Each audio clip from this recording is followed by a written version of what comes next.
नमस्कार दोस्तों, जय हिंद। आज मार्केट में एक सेक्शन की चर्चा है 43BH of income tax act. आज हम इस सेक्शन से रिलेटेड जितने भी डाउट्स हैं, जो भी सॉल्यूशन है, इससे रिलेटेड चर्चा करेंगे।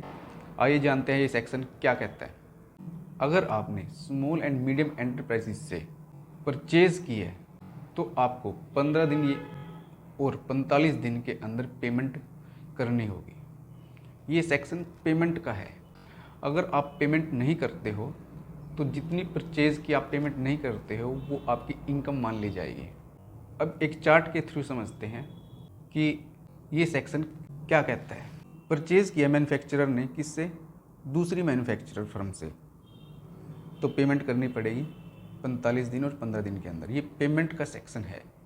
सर्विस प्रोवाइडर ने परचेज किया किससे?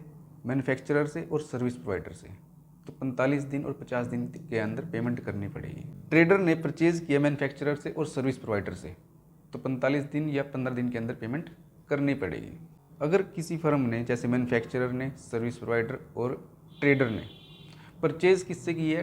ट्रेडर से ही परचेज कर ली है, तो ट्रेडर को पेमेंट करने की कोई ज़रूरत नहीं है। ट्रेडर अगर मैन्युफैक्चरर और सर्विस प्रोवाइडर से परचेज करता है तो पेमेंट करनी पड़ेगी 15 दिन और 45 दिन के अंदर। अगला डाउट आता है कि क्या सीए फर्म से हम ऑडिट कराते हैं, कोई सर्विस लेते हैं, क्या उसको भी पेमेंट करनी पड़ेगी 45 दिन या 15 दिन के अंदर? यस। अगर रिटर्न एग्रीमेंट है तो 45 दिन के अंदर, नहीं तो 15 दिन के अंदर आपको सीए फर्म को भी पेमेंट करनी पड़ेगी। अच्छा, ये स्मॉल और माइक्रो एंटरप्राइजेज होती क्या है? माइक्रो एंटरप्राइजेज जिसकी सेल 5 करोड़ पिछले फाइनेंशियल ईयर में है, या प्लांट एंड मशीनरी में इन्वेस्टमेंट 1 करोड़ रुपये है। और स्मॉल एंटरप्राइजेज कौन सी है? जिसकी सेल 50 करोड़ और प्लांट एंड मशीनरी में इन्वेस्टमेंट 10 करोड़ रुपये है। जब हम टर्नओवर को निकालेंगे तो टर्नओवर में से एक्सपोर्ट की सेल को माइनस कर देंगे, उसके बाद नेट टर्नओवर को देखा जाएगा। अगला डाउट आता है कि एग्रीमेंट कैसा होना चाहिए? रिटर्न में एग्रीमेंट होना चाहिए या ओरल? एग्रीमेंट एमएसएमई एक्ट में डिफाइन नहीं किया गया है, लेकिन एग्रीमेंट अगर आप ईमेल करते हो या रिटर्न में एग्रीमेंट बना लेते हो या फिर इनवॉइस में भी लिख देते हो पेमेंट की कंडीशन, तो वो भी एग्रीमेंट माना जाएगा। अगला डाउट आता है कि ये ट्रेडर को कैसे इफेक्ट करेगा। ये सेक्शन ट्रेडर्स के बेनिफिट के लिए नहीं है, ये मैन्युफैक्चरर और सर्विस प्रोवाइडर्स के बेनिफिट के लिए है। ट्रेडर से कोई अगर परचेज करता है तो उसको पेमेंट 45 दिन या 15 दिन के अंदर करने की जरूरत नहीं है, उसके ऊपर ये सेक्शन अप्लाई नहीं होता। लेकिन आप अगर परचेज करते हो मैन्युफैक्चरर से और सर्विस प्रोवाइडर से, तब ये सेक्शन उनको बेनिफिट करता है, उनके ऊपर ये अप्लाई होता है। इसके बाद सबसे बड़ा डाउट आ रहा है कि जीएसटी कंपोनेंट पे भी क्या ये सेक्शन अप्लाई होगा। ये सेक्शन जीएसटी कंपोनेंट पे तब अप्लाई होगा अगर आपने आईटीसी क्लेम नहीं किया है। अगर आपने आईटीसी क्लेम कर लिया है तो ये सेक्शन अप्लाई नहीं होगा, और आईटीसी क्लेम नहीं किया है, वो एक्सपेंस का पार्ट बन गया है, तब ये आपके ऊपर अप्लाई होगा। अगला डाउट ये आता है कि आप ऐसी फर्म से परचेज करते हो जो एमएसएमई में रजिस्टर्ड नहीं है, तो क्या ये सेक्शन उनके ऊपर भी अप्लाई होता है? अगर आप ऐसी फर्म से परचेज करते हो तो ये सेक्शन उस पर अप्लाई नहीं होता है। कोई फर्म है जिसने 1 दिसंबर 2023 को एमएसएमई में रजिस्ट्रेशन कराया है, तो क्या 1 दिसंबर 2023 से पहले उस फर्म से हमने जो परचेज़ की है उसके ऊपर भी ये सेक्शन अप्लाई होगा? नहीं। एमएसएमई में रजिस्ट्रेशन से पहले अगर आपने उस फर्म से कोई परचेज़ की है तो ये सेक्शन उस पर अप्लाई नहीं होगा। अगला डाउट ये आता है कि कैसे पता लगेगा कि ये फर्म एमएसएमई में रजिस्टर्ड है या नहीं है।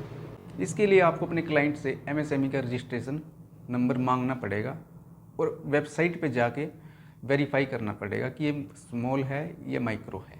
और इसके साथ साथ जो भी एमएसएमई में रजिस्टर्ड है उनको हर साल अपनी इंफॉर्मेशन सेल की और नेट इन्वेस्टमेंट की अपडेट करनी पड़ेगी।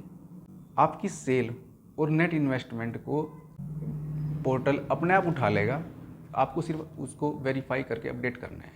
नेक्स्ट डाउट ये आता है कि जिन पर्सन्स के पास उद्योग आधार मेमोरेंडम है, तो क्या ये सेक्शन उन फर्म्स पे भी अप्लाई होता है? उद्योग आधार मेमोरेंडम 30 जून 2022 को बंद हो चुका है। 1 जुलाई से उद्यम रजिस्ट्रेशन शुरू हो चुका है। तो आपको अपना उद्योग आधार मेमोरेंडम अपडेट करना पड़ेगा और उद्योग आधार मेमोरेंडम पे ये सेक्शन अप्लाई नहीं होता। और ये सेक्शन अप्लाई कब से होता है? ये सेक्शन अप्लाई होता है 1 अप्रैल 2023 से।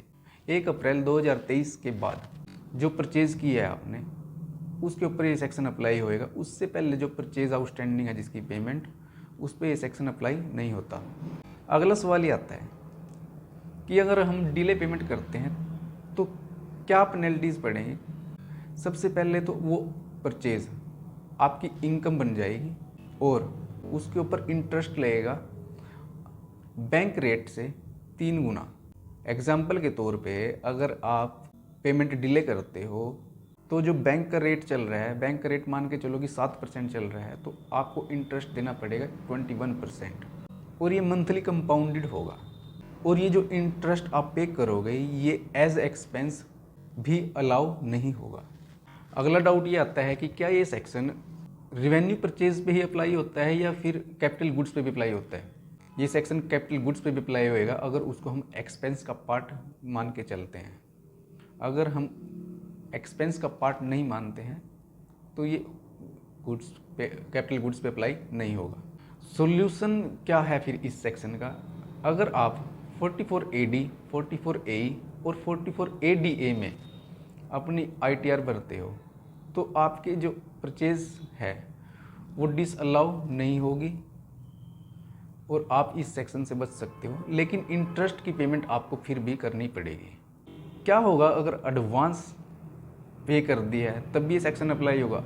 एडवांस के केस में क्या होगा, आपने ड्यू डेट से पहले ही पेमेंट कर दी है तो ये सेक्शन अप्लाई नहीं होगा, आपको पूरी परचेज अलाउ हो जाएगी। अगर कोई पर्सन पेमेंट करने की बजाय चेक हैंड ओवर कर देता है अलग अलग डेट का, तो क्या उसको पेमेंट मान लिया जाएगा? यस, उसको पेमेंट मान लिया जाएगा जब चेक हैंड ओवर कर दिया जाता है क्लाइंट को। इसमें कंडीशन ये है कि वो चेक फर्दर जाके बाउंस नहीं होना चाहिए। और ये section minimum alternate tax MAT पे अप्लाई नहीं होता जो सेक्शन 115JB है। और ये सेक्शन चैरिटेबल ट्रस्ट में भी अप्लाई नहीं होता। आप कैसे पहचानोगे कि कोई फर्म स्मॉल या माइक्रो एंटरप्राइजेज है या नहीं है? इसके लिए आपको उद्यम रजिस्ट्रेशन नंबर को वेरीफाई करना पड़ेगा और उसकी वेबसाइट है www.udyamregistration.gov.in। क्या पैन नंबर से उद्यम रजिस्ट्रेशन का पता लगा सकते हैं? नहीं, आपको उद्यम रजिस्ट्रेशन नंबर ही लेना पड़ेगा अपने क्लाइंट से। पैन नंबर से वेरीफाई नहीं होगा कि ये MSME में रजिस्टर्ड है या नहीं है और माइक्रो या स्मॉल एंटरप्राइजेज है या नहीं है।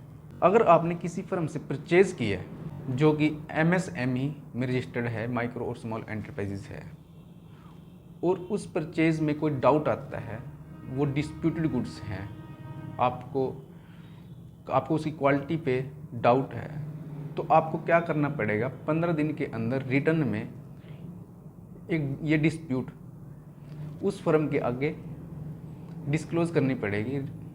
जब तक ये डिस्प्यूट चलता रहेगा उस पीरियड को एक्सक्लूड कर दिया जाएगा और जब ये डिस्प्यूट रिजोल्व हो जाएगा उसके बाद 45 डेज़ और 15 डेज़ को गिना जाएगा। आई होप बहुत से डाउट आपके इस वीडियो से क्लियर होंगे। अगर कोई डाउट रहता है तो आप कमेंट बॉक्स में प्लीज़ कमेंट कीजिए। धन्यवाद।